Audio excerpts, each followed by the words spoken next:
beli es kopi susu 25.000 sekarang, atau ditabung untuk beli buku impian minggu depan?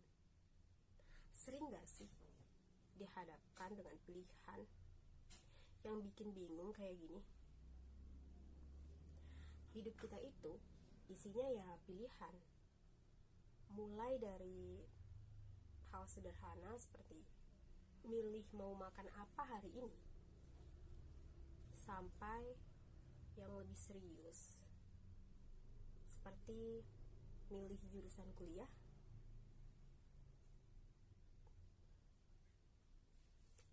Tahu nggak kenapa kita harus milih?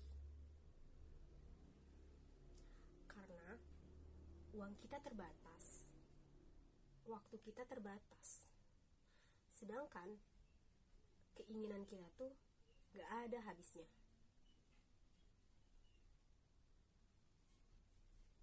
Dan cara kita milih,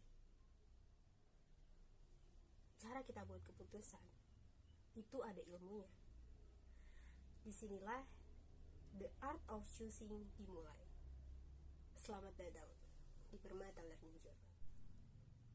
Hai, aku Bunga, lulusan S1 Pendidikan Ekonomi. Di channel ini, aku mau buat kamu melihat ekonomi dengan cara yang beda. Bukan cuma tentang angka dan kurva yang bikin pusing, tapi sebagai seni untuk mengambil putusan dalam kehidupan sehari-hari.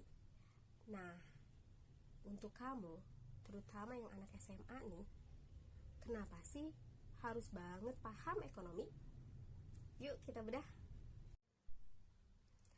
Apa sih yang ada di pikiran kamu begitu mendengar kata ekonomi? Apa yang terlintas di kepala? Uang, angka, kurva, atau rumus yang bikin pusing? Ekonomi bukan cuma tentang itu. Ekonomi itu adalah tentang manusia dan pilihan. Sadar nggak? Kalau setiap hari kita dihadapkan pada pilihan, mulai dari yang sederhana seperti memilih sarapan apa, sampai ke yang lebih berat seperti milih jurusan kuliah. Itu semua termasuk ilmu ekonomi. Jadi, ekonomi itu ngajari kita cara memilih dengan benar berdasarkan pilihan-pilihan yang ada dengan keterbatasan sumber daya. Supaya apa? Supaya kita bahagia secara maksimal dalam mengambil setiap pilihan yang kita pilih. Nah, definisi sederhana dari ekonomi itu berasal dari kata oikos yang berarti rumah tangga dan nomos yang berarti aturan. Jadi sederhananya gini, gimana caranya kita jadi manajer yang baik untuk diri kita sendiri dengan keterbatasan sumber daya itu. Terus kenapa sih kita harus belajar ekonomi? Pertama, supaya tidak FOMO. Jadi setiap kali kamu memilih sesuatu, itu bukan hanya karena tren semata, sehingga dompet kamu gak gampang sekarat. Kedua, jago ngambil keputusan. Jadi setiap kali kamu memutuskan sesuatu, kamu tahu mana yang beneran kebutuhan, mana yang cuma sekedar keinginan. Kamu tahu setiap kali keputusan yang kamu ambil, kamu ngorbanin apa aja dan konsekuensinya apa. Supaya apa? Supaya kamu bisa ngerasain kepuasan yang maksimal dalam setiap keputusan yang kamu ambil. Atau dalam ekonomi kita kenal dengan utility maksimal. Kemudian, di ekonomi, kita kenal istilah ekonomi mikro. Apa sih mikroekonomi itu?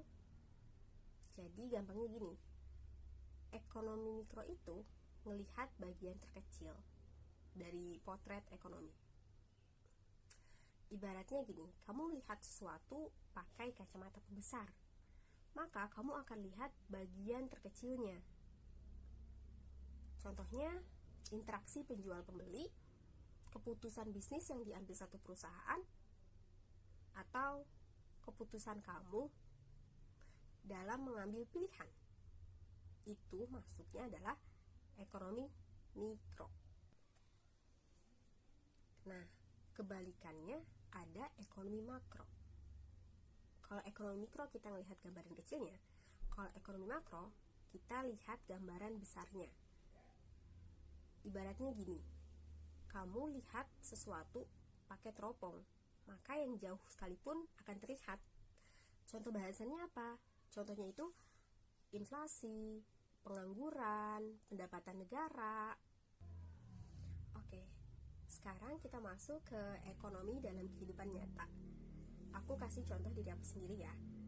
Kenapa aku tetap memilih belajar bahasa Jerman setelah disibukkan dengan mengajar di bimbel alih-alih bersantai? Karena aku tahu harga yang aku harus bayar ketika aku memilih bersantai.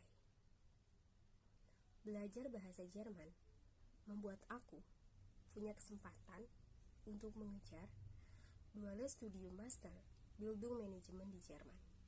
Oleh karena itu, aku rela mengikis waktu bersantaiku demi masa depan yang lebih baik. Sekarang, keputusan apa sih yang tersulit kamu ambil minggu ini? Boleh dong share di kolom komentar.